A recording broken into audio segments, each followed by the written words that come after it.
Hey guys, welcome back to the channel. This is part 21 of Uzumaki Naruto, Birth of the New Demon King. If you guys enjoy this what if, and want to see part 22 of it, comment down below and let me know. The like goal for this video is 200 likes. So like this video, to let me know that you're interested in this series, and you want the next part. And go ahead and check out other what ifs in the channel. Before we start, please do support for more awesome content. Don't forget to subscribe and leave a like, and also share this video with your friends. So let's start this video. It was early in the morning when Kurasuchi got up. Being a kunoichi for many years, and one who had been trained extensively in the ninja arts by her grandfather, Kurasuchi was always one to rise with the sun. The fact that her ability to use chakra was sealed up, and she was more or less a prisoner living in the house of the man she had been ordered to kill did not change that fact. After going through the morning rituals almost every person in the entire world does, sitting up, yawning, stretching, and eye-rubbing, Kurasuchi took a moment to survey her surroundings. The room she found herself in was surprisingly nice, nothing at all like what she would have expected someone who was essentially a prisoner to be given. It was a decently sized room with cream-colored walls, plush carpeting and expensive-looking furniture. Connected to her room was a door that led to her own bathroom, and another sliding door that led to a closet for her clothes. Not that she actually had any clothes to put in there, having been more or less dragged straight from Tetsu no Kuni to Konoha. Such was the life of someone who was more or less a servant to their village, and had just been bartered off in order to avoid a war. Getting up, Kurasuchi began the process of getting started for the day.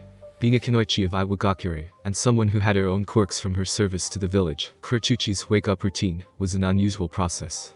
Being from a village like Iwa, where water was scarce, her showers were very quick, no more than 2 minutes tops, and always taken cold. This was partially because the cold water helped her wake up, but also because she couldn't just let the water run in order to heat up. It was wasteful. After her shower, do stretches in front of a full-body mirror, while in the nude. Unusual. Definitely. But there was a method to her madness. Kurasuchi was one who firmly believed in keeping not only fit, but healthy. To her, the two terms were completely different. Someone who was fit meant they were in good shape, strong, fast, etc. Someone who was healthy, however, meant that they were in good health, and were unlikely to injure themselves, while exercising or fighting, like pulling a muscle while training. So Kurasuchi would do stretches, while looking at herself in the mirror butt-ass naked so as to watch her muscles and ensure there were no deformities or any noticeable injuries. Weird? Yes, but at least she wasn't screaming about youth. Unlike most women, Kurasuchi was actually capable of seeing her muscles in complete detail as they moved and flexed. This had nothing to do with her eyesight, and everything to do with her body. This was both good and bad. Good because she could check for injuries or deformities without the need for medical ninjutsu. Bad because of what it said about her body, to be more specific, her lack of a feminine figure. For whatever reason, Kurasuchi did not possess the womanly curves of some of the more notable female kunoichi. Her body was very alive, or in other words, it was flat. As in flat as a billboard. Maybe even flat as a haruno. This was something Kurasuchi was very self-conscious about. While she liked the fact that she had great muscle definition, there were many issues that came with it. Like being mistaken for a man, just to set an example. It was quite the blow on her pride as a woman. Their seduction techniques were also non-existent because of it. To keep people from commenting on her lack of womanly figure, Kurasuchi made sure everyone enjoyed her personality. She was generally calm and very easygoing when with her fellow ninja, though while in combat she often displayed confidence bordering on arrogance. Not that she would ever admit to being arrogant. She just had a supreme belief in her superiority and skills. At least, she did before Naruto tore her and her Anbu squad apart. Kurasuchi still shivered when she remembered how the blonde had massacred her entire squadron, then managed to capture her. The helplessness she had felt as the blonde invaded her mind was unimaginable. It had been much like watching a movie. She had seen images and information flashing through her mind. Knowledge on every little dirty secret Iwa possessed, information on their shinobi forces, infrastructure and more. Everything that she knew about her home village, Naruto now knew as well. More than his display of power, it was that feeling of helplessness as she watched the blonde literally tear all the information about her home from her mind that caused her to fear the blonde. Of course, she would not show him her fear. She may be a prisoner, and he may scare the shit out of her, but she still had her pride as a kunoichi of Iwagakure, and no blonde with a pair of freaky eyes was going to take that away. As her stretches continued, her eyes were once again drawn to the seals that had been drawn onto her flesh. The first seal was located on her stomach. It looked like a whirlpool surrounded on four sides by a set of chains that moved up several inches and encircled the whirlpool, as if to ensnare it. The seal itself was incredibly complex, from what Kurasuchi could see, as expected, considering it had been placed on her by none other than Namikaze Minato himself. It was the seal that kept her from using any chakra. The second seal was located on her heart. It contained a much more jagged appearance, where the seal located directly over her chakra core was filled with flowing lines and intricate symbols around the whirlpool. The seal on chest was all sharp creases and points. It looked like a spiked plant of some kind, a bunch of jagged branches growing out from her heart in a chaotic manner. While the other seal was an issue for her, it was this seal that ensured her grandfather's continued subservience. While it burned her up to think about how she was being used to force her village to follow along with the damn tree hugger's demands, Kurasuchi did her best to ignore the general feeling of hate, as well as the two seals located on her body. She had a month already to grow accustomed to doing just that, so it wasn't hard. As Kurasuchi continued her stretches, she never heard the door open. "What the fuck are you doing, cunt?" Kurasuchi's eyes widened. With enviable speed she spun around, and dropped into a defensive stance, ready for whatever the person speaking could throw at her. She blinked several times in surprise when she saw that it was just the foul-mouthed red hat from before. Teiwaya, she remembered Naruto calling her. "What the hell are you doing in here?" hissed Kurasuchi. The girl had not made a good impression on her last night, not that it had been hard to leave a bad impression. With how pissed off she had been with the whole situation, Teiwaya's foul-mouthed insults had merely been the tipping point that sent her over the edge. "I think I should be the one asking you that," Teiwaya said with a smirk, hands moving to her hips. "But I can see what you were doing just fine. Tell me, do you enjoy looking at yourself in the mirror while butt-ass naked? Does it turn you on?" "Ha, washboard." Kurasuchi seethed at that last comment. How dare this little bitch call her that? Just because she wasn't as curvy as this red-haired skank didn't give her the right to insult her lack of chest. It was while she was in the throes of her anger that the rest of Teiwaya's words began penetrating her brain. After several seconds her mind cleared and she looked down. Then she looked back up at Teiwaya. Amused brown eyes met frightened pink. Kurasuchi screamed. "Kia!" With due haste, the Jonin of Iwagakure turned prisoner of Konohagakure, ran screaming into the large closet, slamming the door shut behind her. She leaned her back against the door, her breathing heavy, and her face flushed with embarrassment. It was one thing to do your stretches, while in the nude in the comfort and sanctity of your own home, alone. But to have someone just walk in on you like that was utterly humiliating. Kurasuchi was now cursing herself for continuing through with her routine, even though she was no longer living in her decent-sized apartment in Iwagakure. Granted, she hadn't known someone would actually have the audacity to walk into her room unannounced, but considering she was a prisoner maybe she should have. "Hey bitch." Kurasuchi grit her teeth at the girl's way of addressing her, but didn't get a chance to snap back. "I hope you have some clothing in there. It's going to be difficult for you to come back out." "It wouldn't be difficult for me, if you would just leave." Kurasuchi shouted from behind her closet door. As she shouted another thought occurred to her. "Just why the hell did you come into my room anyways? And haven't you heard of knocking?" "Knocking is for chumps," came the response, causing the young Iwa Jonin's right eye to gain a dangerous twitch. Oh, if only she had her jutsu, that bitch would have so had her breasts melted off by now. "And I came in here to tell your sorry flat-chested ass that breakfast is ready." There was some more teeth gritting by Kurasuchi at the flat-chested comment, but the woman managed to, with a strong effort of will, shove that aside for the moment in favor of attempting to get the red hat out of her hair, so she could get changed. "Well, since you've just told me that breakfast is ready, why don't you get the hell out? Like that. Now where's the fun in that?" Came the amused reply from what Kurasuchi was beginning to think of as the red-headed sheepitch. Fortunately, before the older woman's fury could mount to intolerable levels, there was a timely interruption in the form of another voice. "Teiwaya, what are you still doing in here?" The voice was young. At a guess Kurasuchi estimated that whoever was speaking now had to be somewhere around 14, maybe 15 years old. Given that there were only a few people living here that she knew of, she figured it must have been that raven-haired girl from last night, the only one that hadn't spoken. "It shouldn't take you this long to let Kurasuchi-san know that breakfast was ready." There was a brief pause. "And just where's Kurasuchi-san?" "The bitch is hiding in the closet." "Hey, you'll never believe what that washboard does." "She.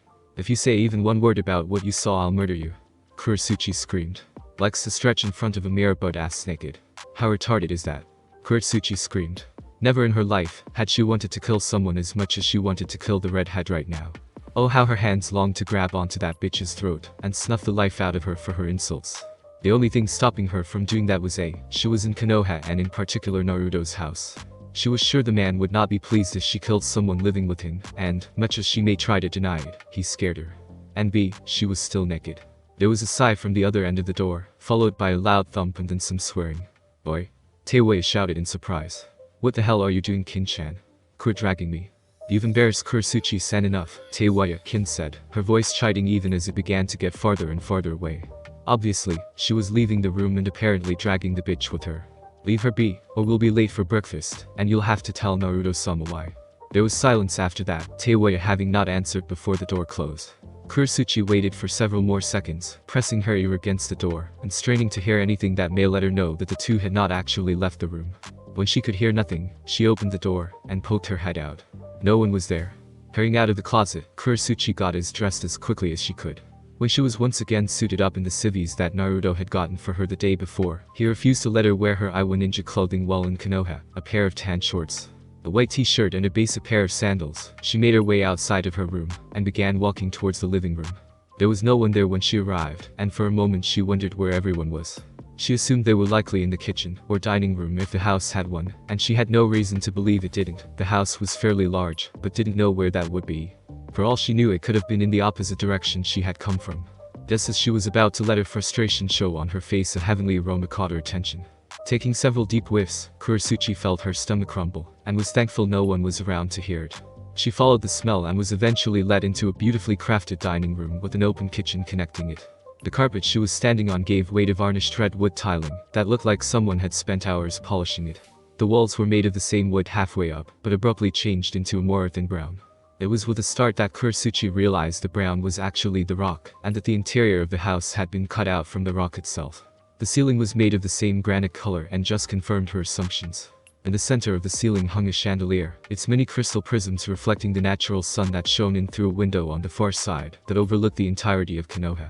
The dining room was connected to a kitchen that looked like it held all of the standard appliances one would expect from a nice house: steel oven, black marble countertops, varnished wooden cabinets, a large fridge that looked like it could fit several months' worth of food in it, the works. The tiling was different too, white paneled squares that looked like the granite from the mountain had been bleached. The kitchen itself was separated from the dining room with only a single wood and granite wall. A large rectangular cutout in the center allowed her to see Naruto flipping what looked like some kind of toast that had been marinated in something and placed on a frying pan. "Boy, are you just going to stand there all day?" washboard.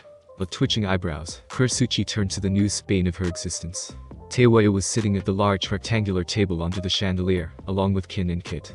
She was sitting directly next to Kin, who had a look of exasperation on her face, while the foul-mouthed bitch herself looked smug. Thankfully, before Mount Kurasuchi could erupt and begin the argument bitch fight the pair had been getting into, since they met anew, Kyuubi intervened by kicking Teiwaya under the table, hard. With a yelp, the younger redhead jumped off her seat and ended up hitting her knees on the table, earning yet another cry of pain. She sent the beautiful woman a glare, but Kyuubi just smiled back. "There's to be no fighting while we're at the table," Kyuubi said mildly. "I would like to enjoy my meal in relative peace, and if either of you threaten that peace, I will crack every tooth in your mouth and force you to drink ice water." While the threat itself sounded mild compared to some of the threats she gave, like, for example, castrating someone with a rusty spork and shoving their cock down their throat, both Teiwaya and Kurasuchi seemed to know of the pain this particular threat caused, if committed upon them. After shivering in fear for several seconds, Teiwaya sat down, while Kuratoshi made to sit at the table as far away from the two redheads as possible. "And now that I can be sure no one's going to try and blow up the room, we can finally begin eating." Everyone turned to see Naruto standing by the entrance to the kitchen, a look of mild amusement on his face, and a large tray being held in front of him with both hands. He soon walked in and set of the tray of the breaded dish on the table, then began serving everyone up before he sat down next to Kyuubi. "Well," he said after a few moments as he grabbed a fork and knife that had been set near his own plate. "Don't stand on ceremony, dig in." And with that, both he and Kyuubi began eating, Teiwaya and Kin following soon after. For a moment, Kurasuchi simply stared at the food on her plate. She had never seen such a dish before and didn't know what to make of it. It certainly smelled good, and if the way the two younger girls were scarfing their food down, it undoubtedly tasted good. But she was still wary. "What is it?" she asked, poking at the dish with her fork. Naruto swallowed a bite of his food before speaking up. "I'm not 100% sure, to be honest." When Kurasuchi gave him an "are you an idiot" look, he shrugged. "I found the recipe in one of the old cookbooks in Kentucky Kit-chan's old home." He paused and shook his head. It was so strange saying Kyuubi's falsified name while inside of his own house. But still, it wasn't like he could just tell his prisoner the truth behind his mate's existence. He didn't trust her as far as he could throw her. "I see." Kurasuchi looked at the food for several more seconds. Eventually, she cut off a piece and speared it with her fork, bringing it up to her nose and taking several more sniffs. It certainly smelled good, divine even, but she still wasn't sure if she should eat it. "It's not poisonous, Flatty." "I know that." Kurasuchi scowled at Teiwaya. She was unable to do more than that, however, due to the killing intent coming their way. "No fighting while eating," Kyuubi said as she ate her own meal with a regal grace that could put queens to shame. It was a stark contrast to Naruto, who, while not eating as badly as he used to, was still eating at a quick pace, and with little table manners. The two gulped. Teiwaya quickly went back to eating her meal quietly, while Kurosuchi finally took a bite of the strange-looking food. It was delicious, unlike anything she had ever tasted before, a perfect blend of the robust flavor of egg yolk and a subtle combination of sugar and cinnamon. Divine was a word that did not seem to do the food justice, but was really the only word that fit. Vocabulary such as good, delicious, and savory felt like insults to the incredible dish. Looks like someone likes your food, Naruto-sama, Kyuubi said with a smirk as she watched the, up until now, stoic angry Kunoichi as she stuffed her face with the breakfast Naruto had created. Kurosuchi, her cheeks bulging with the food she was now engorging herself on, blushed, the redness making the bulges just that much more prominent and comical. She quickly did her best to swallow everything she had already stuffed into the small orifice otherwise known as her mouth, nearly choking in the process. When she was done, she did her utmost to regain what little dignity she had. Which, by the way, wasn't very much. It was okay, I suppose, she said with a haughty, derisive sniff. Better than I expected a brute like him to make. Brute. Naruto raised an eyebrow as he looked at Kyuubi with an amused glint, one which was readily returned. The pair turned their gaze to Kurosuchi, who suddenly found herself feeling nervous under the near-identical expressions. A brute, am I? Realizing she had just insulted her captor, Kurosuchi's mouth snapped shut with an audible click. After several seconds of tense silence, it would of course be Teiwaya who broke it. Damn, that shut the bitch up good. And with those words, Kyuubi was once more forced to threaten the two, this time adding enough killing intent that the pair literally pissed themselves. It looked like it was going to be a long day. Birth of the new Demon King.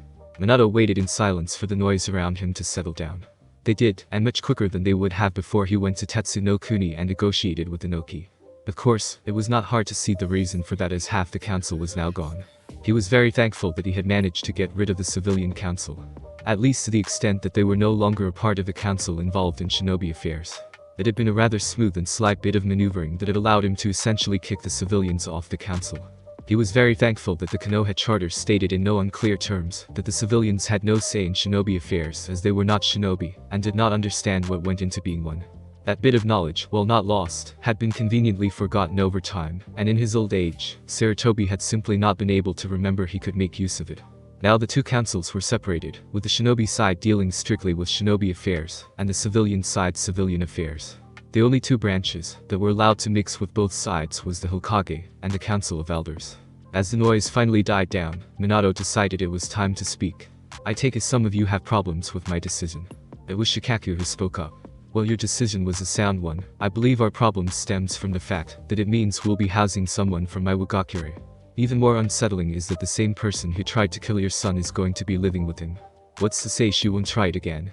An excellent insight, one I would expect from you. Minato acknowledged the man's words. But already taken care of. Aside from the fact that we have sealed her chakra using the Sereishin no Hachi-ten, a powerful Uzumaki seal that was used by the land of Yuzu to seal the chakra of powerful criminals, we also have another seal that will stop her from trying to kill Naruto. Along with that, the seal around her heart is connected to Naruto. If he dies, so does she, and if she dies, so does the Tsuchikage. Shikaku's eyes lit up in understanding. I see, you're allowing her to stay with Naruto, the one person she can't kill without being killed herself. But what about Naruto? What happens if Kurosuchi dies? Nothing. The seal only creates a one-way link between Naruto and Kurosuchi, and another link between Kurosuchi and Inoki, not the other way around. So if she dies, nothing will happen to Naruto, but if he dies... Minato trailed off at the end, allowing everyone else to form their own opinions. After a moment, he continued with a shrug. Anyways, that should keep Iwagakure from trying anything drastic for the moment. Shikaku conceded that point with a nod. The next list on the agenda is our alliance with Sunagakure. As per our agreement, we are going to start helping their academy. Birth of the new Demon King. In one of the many training fields Naruto could be found practicing his taijutsu. It was one of the many areas that the blonde found himself still needing work on. While his chakra control was decent, as was his control over what little Yaoki he was able to channel thanks to the bracelet, his taijutsu still lacked proper form. Oh sure, it was much better now than it had been before the Chunin Exams, but much of his prowess in hand-to-hand combat came from his physical abilities. His incredible strength and speed meant that finesse and skill weren't needed when dealing with weaker opponents, and considering Naruto was a powerhouse, many of the enemies he had fought so far fell under the weaker category. However, his battle with Itachi, Kasame, Kakazu and Hidan had shown him where he was lacking. Much as he was loath to admit his weakness, Naruto knew that were it not for his extremely potent Yaoki, he may not have been able to fight them off as he had. And so he had decided to get better in the specific ninja arts he found himself lacking in. The first step was gaining an actual taijutsu style. During his foray with Kyuubi into the depths of Makai, Naruto had learned how to utilize his impressive strength and speed to overpower his way through most situations. He learned movement and how to throw a proper punch and kick without overextending himself and leaving himself open to counterattack. But he still did not have a proper style. That being said, none of the styles Naruto had found within the Konoha Shinobi library were a good match for him. They were all designed with a more minimalist mindset. Maximum damage with minimum effort, as it were. Naruto was a powerhouse, able to not only take incredible damage, but give out several times more damage in return, and when combined with the speed and power he received after being turned into a demon you had it being he simply had no need for finesse and deception. Thankfully, Kyuubi had been able to help him find a style that would suit his needs. It wasn't quite a style per se, as it had no name and there were no practitioners of the art. In fact, the term style was only used due to the fact that there was no other way to truly describe the type of combat he was learning. The stance he used was wide, much wider than what would be traditionally used by most shinobi. His legs were spread apart, and his knees were bent at exactly 45 degrees. He had a much lower center of gravity because of this. To top it off, he never stayed in the same spot. Even if he wasn't attacking or defending, his body was in a constant state of motion, always moving and bobbing, as if dancing to an unheard beat. With a sudden that would have startled anyone, his fists began to lash out, light blurs of movement, the only sign to show they were even moving. One hand would always be pulled back into his torso, while the other would extend sometimes into a full punch complete with corkscrewing motions, and at others, it would be a quick jab meant to startle opponents, and knock them off balance, and open them up for more powerful attacks. He soon began adding kicks into his maneuvers. High kick, low kick, sweep, roundhouse, reverse heel kick. His fists and feet worked in tandem, blurring together and almost making them look like a single form of movement, rather than multiple attacks from different limbs. Sweat flew off his body as he began picking up the pace, attacking with even greater speed and ferocity. Each time he threw a punch, several droplets of water were thrust off his hand. Every time his feet were launched into a kick, a trail of sweat would shoot into the air. Soon enough, he stopped sticking with simple punches and kicks, and began adding knees and elbows into his string of never-ending attacks. Constant movement. A flowing of one brutal, bone-breaking attack into another. Naruto worked his body like a machine, keeping the same fast-paced attacks going for well over an hour with no pause for rest. By the time he had finished his routine, the blonde's upper body was soaked in sweat, and his pants were sticking to his legs rather uncomfortably. A quick dip in a nearby stream got rid of the worst of the grime, as well as cooled his body down, and a quick burst of Yauki dried himself and his clothes. He looked up at the sun, judging it to be about noon. He still had several hours before he needed to pick up Anko for their date, which meant he had plenty of time to eat. And he knew just the place to satisfy his appetite. Birth of the New Demon King. Samui stood over the cutting board as her skilled hands used the knife to slice the vegetables on the board up into perfectly proportioned sizes, at speeds no civilian could ever hope to match. Whenever she finished with one of the vegetables, she would set them aside where they would be eventually dumped into whatever ramen broth was being made at that time. She was glad that her weapon of choice was a tanto. While only possessing the same general shape, that being only due to the fact that the knife and the tanto were both small blades. The sword that she had sealed away inside of the containment seal on her left thigh was about the same exact length of the knife she was currently using, give or take 1 or 2 inches. And while their weights were also slightly different, with the knife being more top-heavy due to its wider surface, that didn't change much in the way of difficulty when wielding it with the same efficiency as her tanto, especially she wasn't using it in combat. Wielding a tanto to gut enemies was a completely different kettle of fish than wielding a kitchen knife to cut vegetables. While her hands were a blur of motion as she sliced and diced away, Aim stood beside her, one hand on a ladle as she stirred the pot containing miso soup. By now, the younger girl had gotten used to the ridiculous ease and speed with which Samui worked, which essentially just meant she was no longer gaping at her with wide eyes and an open mouth. Now the two of them were actually able to hold a pleasant conversation together, and Samui would admit it was actually kind of cruel to speak with a simple ramen waitress. While she didn't know much about shinobi, beyond what everyone else knew, not like Samui could say anything without giving herself away anyways, she was still pretty cool. By this point in time, Samui had gotten into a routine.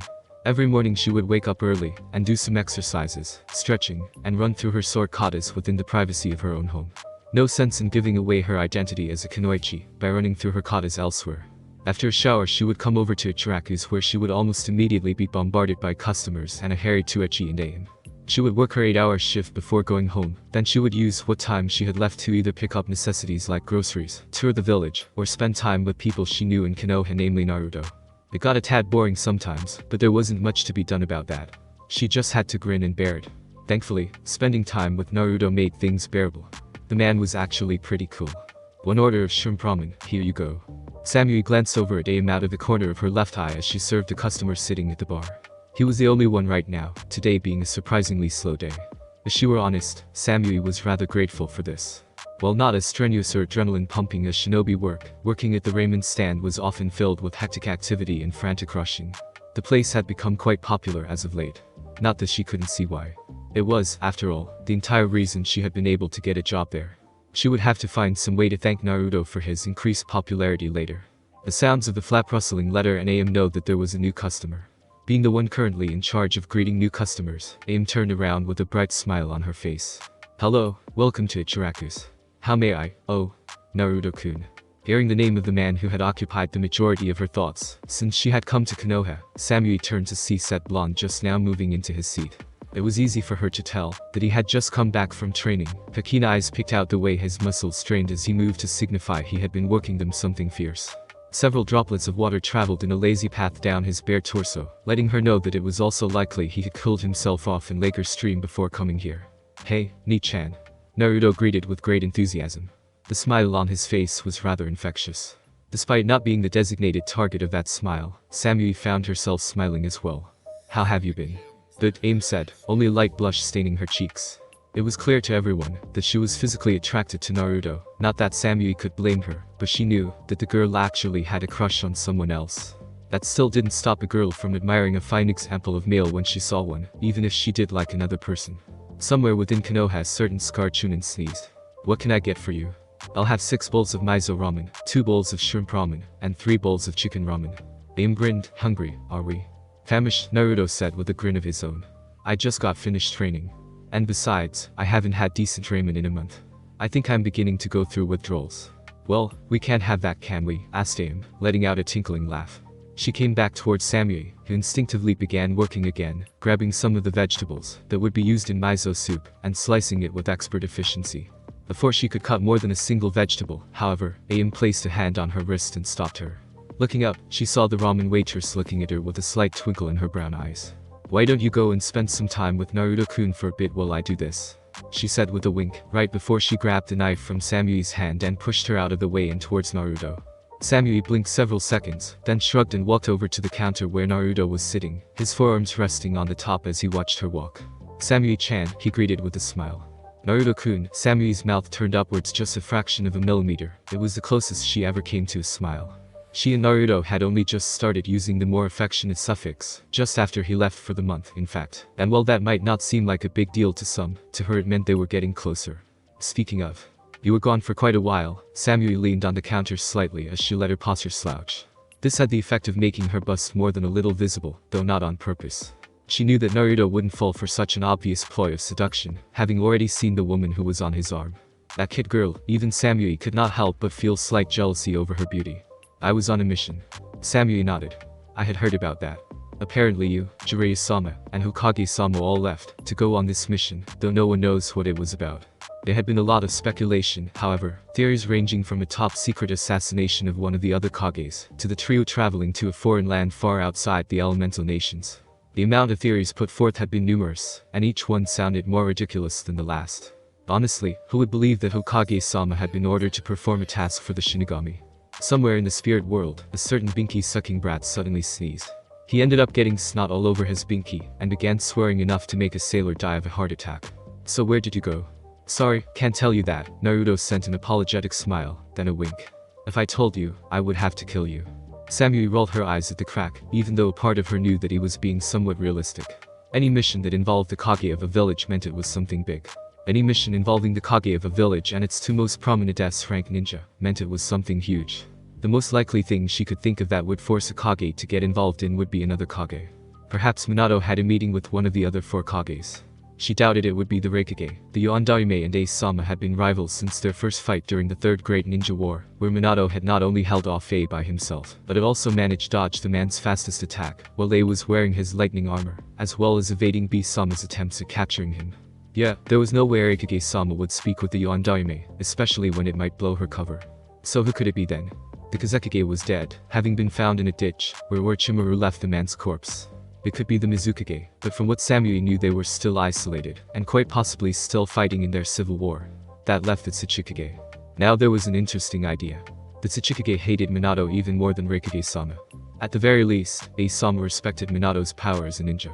The giant of a man had even lamented the fact that his rival was dead, back when he was truly dead, though that could just have been because he longed to battle the man again. So what possible reason would the Tsuchikage have to meet with his most hated enemy? Samui-chan.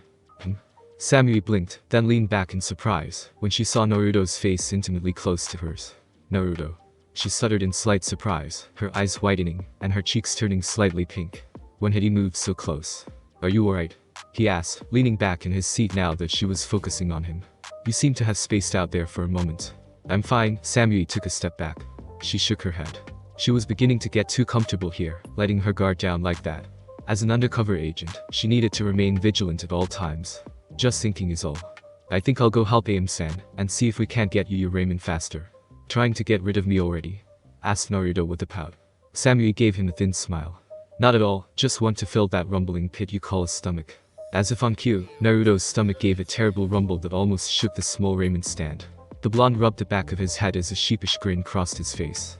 Ah, well, I suppose I should let you get back to work. Wouldn't want to keep you from making my ramen. Thanks, by the way. Another small smile was his reward. It's cool. Birth of the New Demon King. Unko bit her lip as she nervously paced across the floor of her living room while she awaited her date for the night. She was dressed in civvies, a pair of tan shorts that rode high on her hips and were very tight, that fit her like a second skin, and showed off her derriere very nicely, a white shirt that strained slightly across her bust, and a pair of basic sandals. Naruto had told her to dress casual, he hadn't told her why, but she had heeded his words. She was very lucky she had been able to find them. Anko possessed almost no clothes that were not her usual skirt and trench coat combo. It had taken her a good hour to find these clothes, hidden as they were in the back of her closet. They were a bit tighter than she was used to, and had probably not been worn since she was younger. Still, they fit well enough, and that was all that mattered. Pausing in her pacing, Anko turned her head to look at the clock on the far right-hand wall. 16:55. 5 minutes before Naruto said he would arrive. Knowing the blonde, he would be a little early, so she probably had 2 or 3 minutes. She went back to nervously pacing. Anko wasn't sure why she was feeling so nervous. This wouldn't be the first time she and Naruto had gone out, just the two of them. They had done quite a bit together, from going to the movies, to dinner. They had done all kinds of things together that she would normally only ever do with either Kurenai or Hana, and had most certainly never done with any other man. It wasn't like they were going to be doing something they hadn't already done. So then why did this time feel so much different? Because this time, they were going on a date. Not a get-together between two friends, as Anko had convinced herself the other times they had spent hanging out were. This was going to be a real date. And her first one to boot. That it was with Naruto just made her that much more nervous. The ringing of the doorbell almost caused Anko to jump. She hurried over to the door, then stopped and took several deep breaths, in order to calm down. She told herself that even if this was a date, it was the same thing as what they had done every other time. It didn't really help. Stealing her nerves, Anko opened the door, to see the blonde who had been causing her so much anxiety standing in the doorway with a smile on his face. He too was wearing civvies, a pair of loose-fitting black pants, and a white t-shirt with a leaf insignia inside of the Uzumaki spiral. The outfit was finished off with a pair of basic sandals. He looked good, Anko thought as she stared at his upper torso, noting the way the shirt was straining against his muscles while in their relaxed state. Hey, Naruto greeted. Anko grinned to hide her nervousness. Hey yourself. Naruto chuckled, you ready? You bet you cute ass I am. Naruto laughed at the woman's quip and held out his hand for Anko to take. After locking the door, the two of them left the apartment complex and began walking down the street. So what are we doing? Asked Anko, trying to make conversation. Movie. Dinner. A walk through the park. From what she understood, those were what most people did on dates. Or at least what she thought people did on dates. Having never really been on one herself, all she knew came from books and some of the talks she had heard from other kunoichi. Naruto scoffed. Dinner and a movie. How cliché is that? Nah, I've got something loads better planned for our date. Oh? Anko raised an eyebrow, she was curious now. However, Naruto remained silent as he led her through the village by the hand. After several seconds of this, she began to get irritated. So what are we doing? It's a surprise. His response gained an eye twitch from Anko and she began to needle him about what they were doing. Yet no amount of badgering seemed to give her the knowledge she sought. He just smirked that infuriating smirk, and told her it's a secret before climbing up. She thought about using her interrogation techniques. But if she did that, then Naruto might not be able to take her out on their date. Very few men could walk properly, after she had shoved several needles filled with venom from one of her snake summons into their bowls. Now that she thought about it, most of those men tended to die if not given treatment within a few hours after being administered the poison. Eventually, Anko just gave up on getting the information she wanted from the blonde, and decided to try and find out where they were going through other means. They were nowhere near the entertainment district of Konoha. Looking around, Anko noted the buildings, taking in their shape, size and general makeup. Most of them were large warehouses, steel structures that looked like half-cylinders buried in the ground. That meant they were in the North District. A frown crossed her face as she wondered why the hell they were in the Northern District of Konoha. Aside from a few warehouses, the only thing that was there was the gate that led outside of the village, which was exactly where they were going, apparently. Anko watched in a mixture of curiosity and bafflement as Naruto let go of her hand and signed them both out at the small guard stand where a pair of Chunin were sitting. When Naruto grabbed her hand again and pulled her past the large gates of Konoha, Anko had finally had enough. Alright, Anko channeled chakra to the bottom of her feet, stopping their movement and almost making Naruto jerk her arm off as he had quite the grip on it. When he looked back at her, Anko gave the younger man a glare. I've been patient enough, tell me where we're going or you're going to have a meeting with my snakes. Threatening your date, Anko-chan, asked Naruto, his eyebrows raising, and his eyes shining in amusement. When she just continued glaring at him, the blonde sighed. Alright, I'll tell you where we're going. There's a fairly large town several clicks from here. And that's where we're going? Asked Anko, raising a single eyebrow. Yep. And just what will we be doing there? Now that I won't be telling you. Anko huffed, crossing her arms over her bust and puffing up her cheeks. It was an adorable look, and Naruto laughed, which just made her puff out her cheeks even more. That is, until Naruto scooped her into his arms. What the hell are you doing? Anko squeaked, her cheeks reddening to a dangerous degree. I figured it would be faster if I did the traveling for us. Naruto gave her a blindingly innocent smile that was so not innocent it wasn't even funny. Before Anko had the chance to call him out on his bullshit, the blonde took off. Now make sure you hang on. What? Now just hold on a second, Naruto. Anko's scream of fear and anger could be heard all throughout Konoha. Birth of the new Demon King. Anko growled at the laughing Naruto as they walked through the streets of the city they were in, a bustling trading town that looked like they were in the middle of some kind of celebration. There had to be thousands of people milling about, talking, laughing, playing games and looking at the many stalls that lined the street. Everyone looked like they were having so much fun. The snake mistress noticed none of this, busy as she was glaring at a grinning Naruto. You know, her blonde companion began, that infuriating grin still on his face. You keep scowling like that, and it's going to give you wrinkles. If anything, his words just made Anko scowl more. Now, Naruto chided when he saw this. Don't pretend you didn't enjoy the ride. I know you well enough to know that you liked it. He gave her a knowing look, causing Anko to blush. You looked like you were about to start whooping by the end of it. Whatever, Anko turned her face away from him, so that he would not see the red flush staining her cheeks. It was a little late for that, but one had to give the woman effort for trying. I should feed you to my snakes. Naruto just laughed her comment off before hooking his arm through hers. Not giving the woman any time to say anything in protest, not that she would, he quickly led her off into the crowd. Despite trying to pretend she was still angry at the sudden speed traveling she had been subject to, Anko found herself grinning and laughing with Naruto seconds later, as they began traveling through the crowd and enjoying the many attractions. The pair sampled some of the local cuisine from the small food stands, and tried their hands at many of the game stalls. Of course, considering the pair were ninja they had an unfair advantage when it came to the games. There wasn't a single stall they didn't win something at. By the time they had finished playing at the stalls they had a large pile of stuffed animals that they would never be able to carry on their own. They ended up giving over half of the Q fluff toys away, while the other half was sealed into a scroll.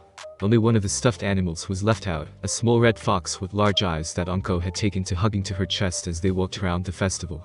Naruto felt a very small moment of envy for the fox. Just a bit. So, Anko started talking as they walked through the crowd.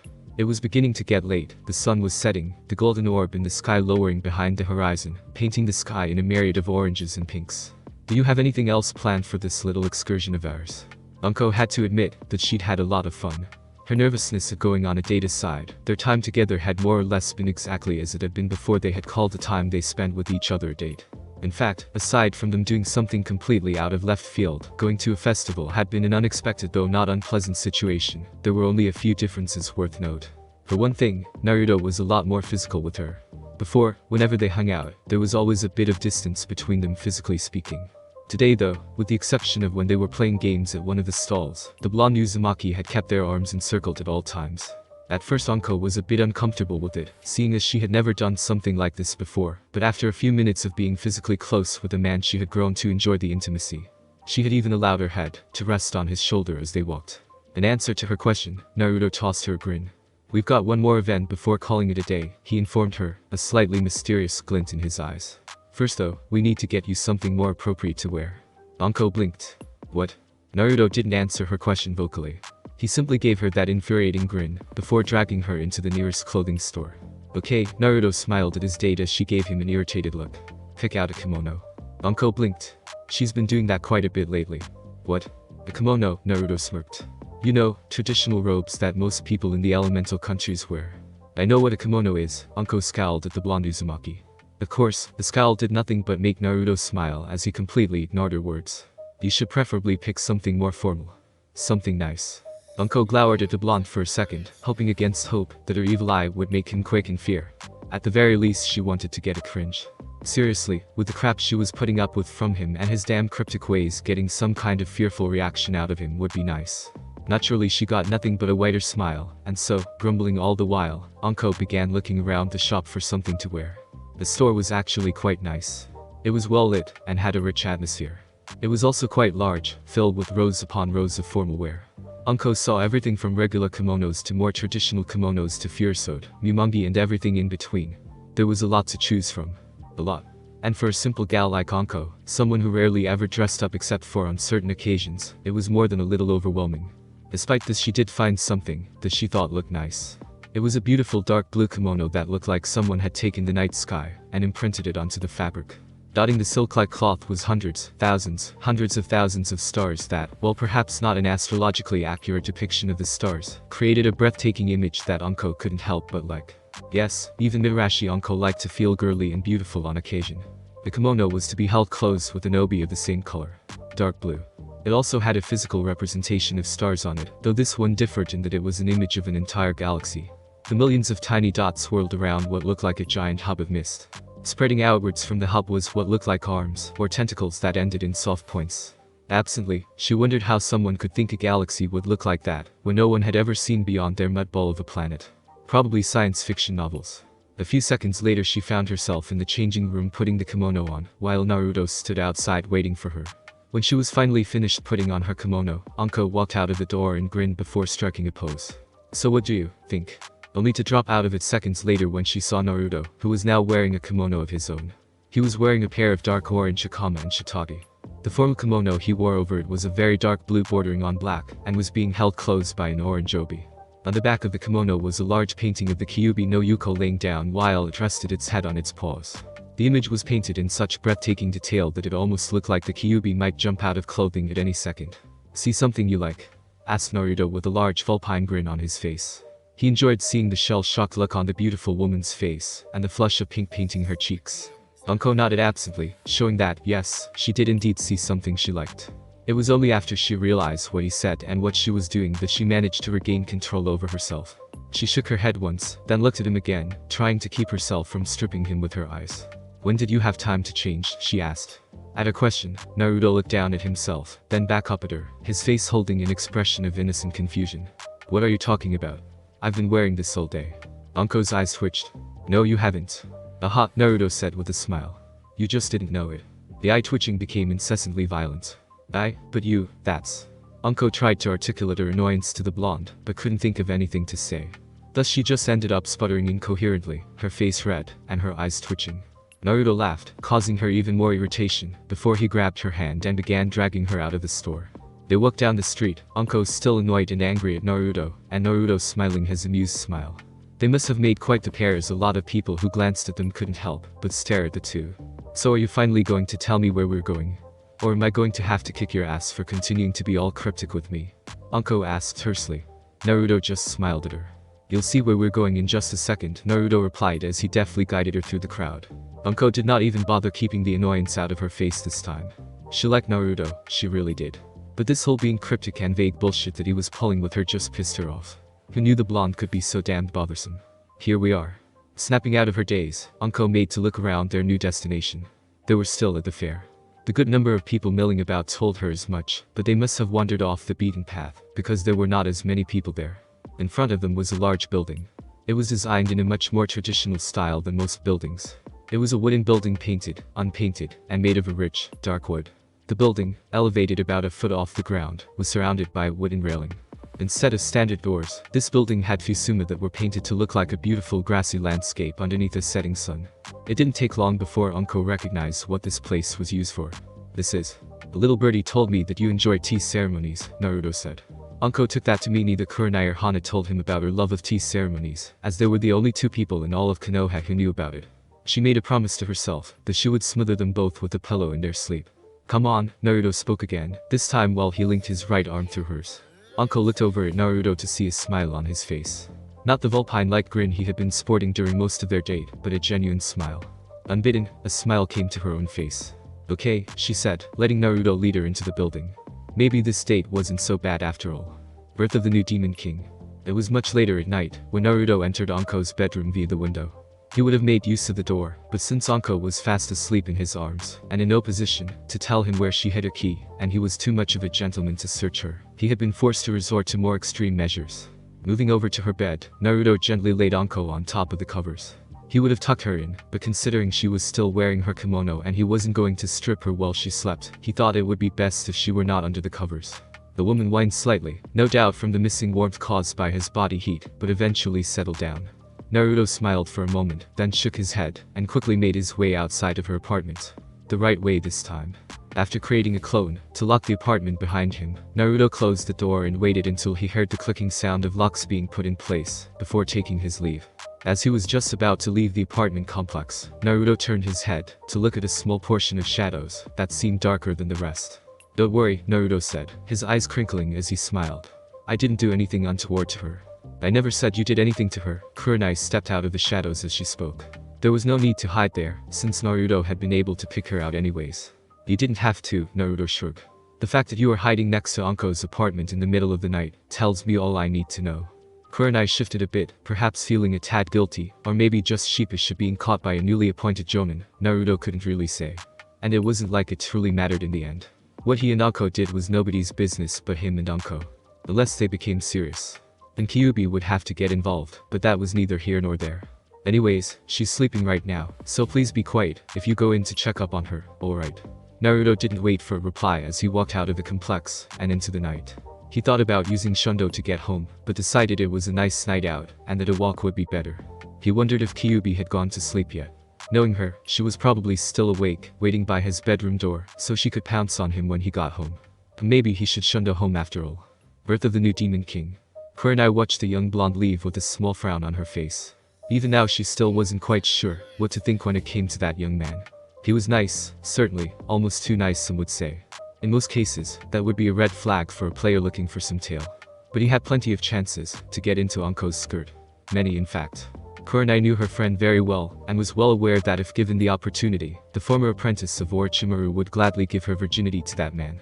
Yet despite having had numerous opportunities, and having slept with Anko several times albeit on the couch, he had yet to take advantage of the woman. On the other hand, there were many things about Naruto that bothered her. He was something of an enigma. There were many things about him that she just did not know, that no one knew, except for maybe his father and Kit. A good example would be his relatively new looks. People don't just go from skinny little brat with tons of baby pudge on their face to smoking hot Adonis within a few days. Especially if that change happened during a very important survival exam inside of a forest filled with deadly creatures, powerful ninja, and killer plants. Then there was his attitude. He still had the same take no shit attitude now that he always had, but he was no longer a loudmouth making proclamations about how he would be Hokage to anyone who would listen. There was also a rougher edge about him that had not been there before. Though Kurenai assumed that it probably had something to do with his increased abilities. Which, of course, brought her to another point. Before the Chunin Exams, Naruto was again in level shinobi. No. Naruto was below again in level shinobi. He might have even been worse than a normal academy student. Oh sure, he knew the Kage Bunshin no Jutsu, which was impressive, but it was all he had known, and according to rumor all he could do with it was spam out dozens of clones in the hopes of mauling his opponent. Now he was an S-rank ninja responsible for the death of Orochimaru, another S-rank ninja, who was said to be on par in skills with any of the 5 Kages. It should have been impossible for someone like that, for any one period, to gain that much skill and power within a 5-day period. And she did not believe for one instance that his power came from some kind of long since dormant bloodline. The Rinnegan was an ocular Kekkei Genkai, not a body modification one. Yes, there was something about Uzumaki Naruto, some great secret, that no one in the village knew. And until she knew, she would keep an eye on him. All for Anko's safety of course. Thanks for listening. I do hope you enjoyed. If you want a next part of this video, like, subscribe, and comment down below, and turn on that bell notification. And also check out the other videos that I have created, and enjoy. See you in the next video. Peace.